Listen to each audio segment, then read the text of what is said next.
Qatar में भारतीय सफ़ीर दीपक मित्तल और तालिबान के सियासी दफ्तर के सरबराह शेर मोहम्मद अब्बास के दरमियान दोहा में मुलाकात हुई। मुलाकात में अफगानिस्तान में फंसे भारतीय शहरियों की जल्द वापसी और उनकी सिक्योरिटी पर बातचीत की गई। भारतीय सफ़ीर ने दहशतगर्दों की जानिब से अफगानिस्तान की सरजमीन इस्तेमाल करने के खदशे का भी इजहार किया। भारतीय वजारत खारजा का कहना है तालिबान रहनुमा ने अपने मसाइल के मुस्बत हल की यकीन दहानी कराई है। 1996 से 2001 तक तालिबान के साबका दौरे हुकूमत में भारत ने शिमाली इत्तेहाद का साथ दिया था। ज़फ़र हिलाली साहब, इंडिया के साथ जो गुफ्तगू तालिबान इस वक्त कर रहे हैं, इंडिया का एक पूरा बैकग्राउंड है, एक हिस्ट्री है, और जिस तरह से उन्होंने वहाँ पर मामलात को अपने हाथ में लेने की कोशिश। हाँ, बड़ा इंटरेस्टिंग सा इनका मामला है। मैं आपको ये बताना चाहता हूँ कि स्तानिज़ाई जो है, जिसके साथ दोहा का इंडियन एम्बेसडर जो दोहा है जिससे वो बात। नमस्कार दोस्तों, नया भारत के एक और वीडियो में आपका स्वागत है। आज के इस वीडियो में पाकिस्तानी मीडिया काफ़ी ज़्यादा घबराया हुआ है क्योंकि तालिबान जो है वो भारत से बात करना चाह रहा है और भारत से अपने रिश्ते सुधार रहा है। और इसी वीडियो में आप ये भी देखेंगे कि ज़फ़र हिलाली जो वीडियो में मौजूद है वो ये कह रहे हैं कि अगर तालिबान भारत के साथ रिश्ते सुधारेगा तो अशरफ गनी की सरकार और तालिबान में क्या फ़र्क रह जाता है। तो चले चलते हैं वीडियो की तरफ, बाकी की बातें हम वीडियो के अंत में करेंगे। जय हिंद।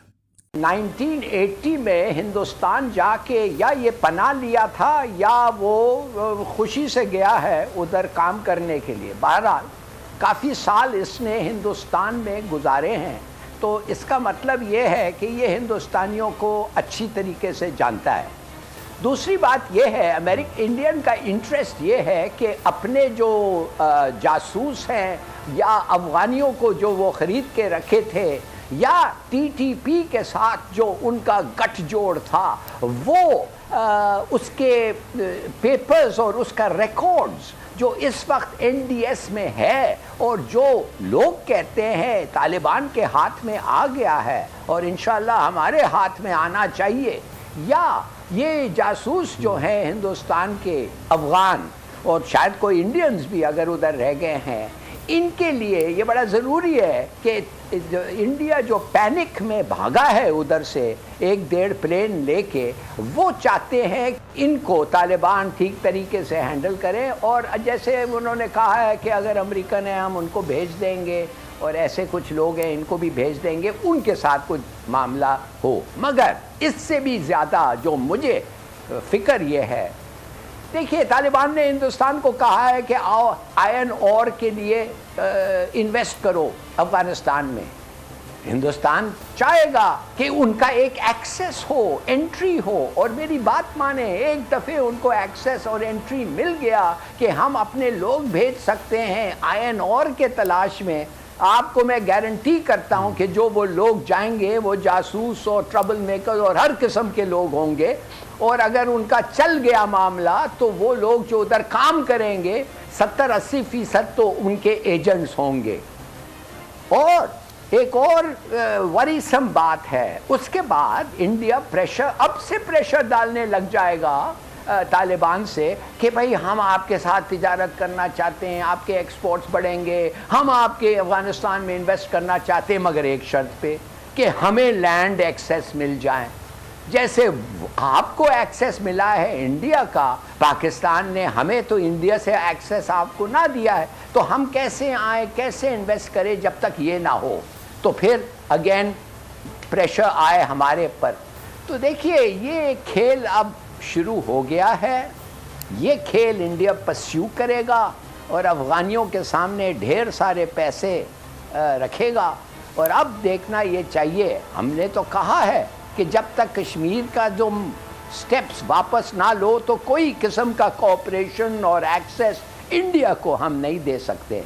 वेल देखें, ये भी एक किस्म का प्रेशर होगा जिस पे हमारे पे होगा ये। अच्छा, फिर इसमें हमारी पॉलिसी क्या होनी चाहिए? हम अपने कार्ड्स कैसे प्ले करें? सीधी सादी बात यह है कि हिंदुस्तान ऐसा है कि जो मतलब है वो करे कश्मीर में। जो जिस किस्म के BLA और किस्म के टेररिस्ट को वो फाइनेंस करके पाकिस्तान भेजे फ्रॉम अफ़गानिस्तान, इसका मतलब ये है कि आप और अमेरिका और गनी में फ़र्क क्या है मिस्टर तालिबान? फ़र्क नहीं है ना। फिर आप कहते हैं इनको सब चीज़ दे दो, ये हमारे ख़िलाफ़ ये कर रहे हैं, और जब इनके लोग आएंगे आपके लिए काम करेंगे और उधर से उनके जासूस पनपेंगे और आएंगे, आप कहेंगे नहीं हमारा और आपका फिर ये लड़ाई होगी। आप कहेंगे नहीं नहीं नहीं ये आयरन और फैक्ट्री में काम कर रहे हैं। क्या ये ऐसा हो सकता है? You better make up your mind. हम तो किसी सूरत में इनको एक्सेस नहीं देंगे जब तक इन्होंने जो इलीगैलिटीज़ किया है कश्मीर में उसको वापस ना ले। This is a stated policy. तो माफ़ करिए, मैं देख रहा हूँ ऑलरेडी। देखिए 10-12 दिन तो हो गए हैं ना, 4-5 पाकिस्तानी जवान अफसर मारे गए हैं। अफगानिस्तान से अटैक हुए हैं, अफगानिस्तान से स्नाइपिंग हुई है, अभी जो 2 लोग मरे हैं कल। तो इसका माने क्या? अच्छा, लोग कहते हैं नहीं नहीं इनको वक्त दें, इनका अभी तक कंट्रोल नहीं हो रहा। मैं कह रहा हूं वो एरियाज तो हर वक्त तालिबान के कंट्रोल में थे, वो एरियाज गवर्नमेंट के कंट्रोल में पहले भी नहीं थे। तो उस वक्त क्यों नहीं इन्होंने कुछ कहा? और फिर मैं आपको कहता हूं, जब हमने कंप्लेन किया, वह कंप्लेन नहीं किया, जब ये हुआ तो क्या उधर से क्या खबर आई? कहने लगे जाओ बात करो टीटीपी से, ये तुम्हारा और टीटीपी का मसला है, ये हमारा मसला नहीं है। वाह, माने टीटीपी हमारा जानी दुश्मन उधर से अटैक कर रहा है और आपने हमें कहा है कि ये आप नहीं चाहेंगे। चलिए ठीक है, हम 2 हफ्ते नहीं, हम 2 महीने ठहरने के लिए तैयार हैं, मगर इसके बाद अगर कोई प्रोग्रेस नहीं हुआ तो आई एम सॉरी। इसका मतलब ये है कि आप और उनमें हमारे लिए कोई ख़ास फ़र्क नहीं है। मगर एक बात हमारा सिर्फ है और वो रहेगा कि हमारे ज़मीन पे उधर से कोई अगर अटैक हो और अगर उस अटैक आप कंट्रोल ना कर पाए 2 महीने बाद, 3 महीने बाद, कुछ लोग हैं जो 6 महीने देना चाहते हैं, दे दें आप उनको, मगर a time has to come कि वो स्टॉप होना चाहिए उनकी मदद से।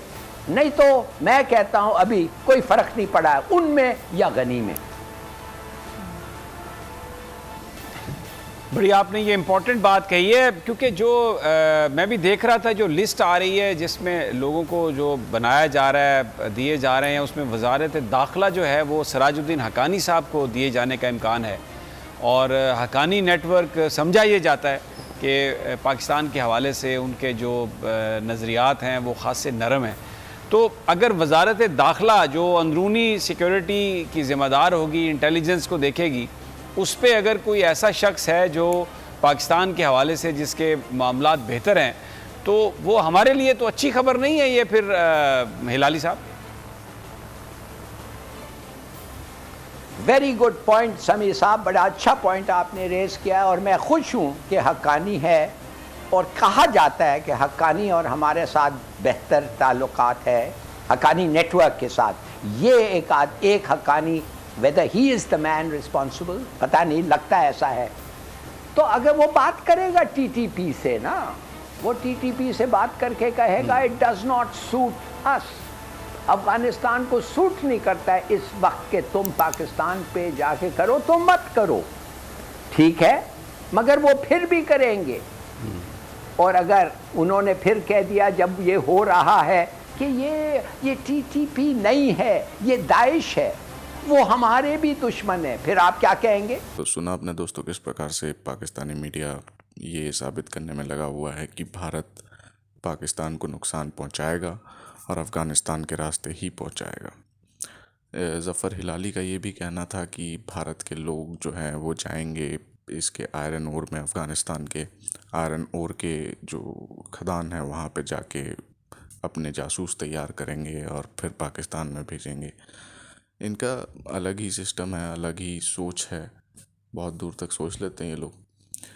तो और इनका ये भी कहना था कि जो स्टैनिक्ज़ई है, जो अभी जिनके साथ हमारे एम्बेसडर का बात हुआ है, भारत के एम्बेसडर का बात हुआ है, वो भारत में रह के आए हैं बहुत सालों तक, ऐसा वैसा इनको पता ही नहीं वो कौन है, क्या करते थे भारत में, उनको नहीं पता, पर उन्हें अपना ज्ञान देना है।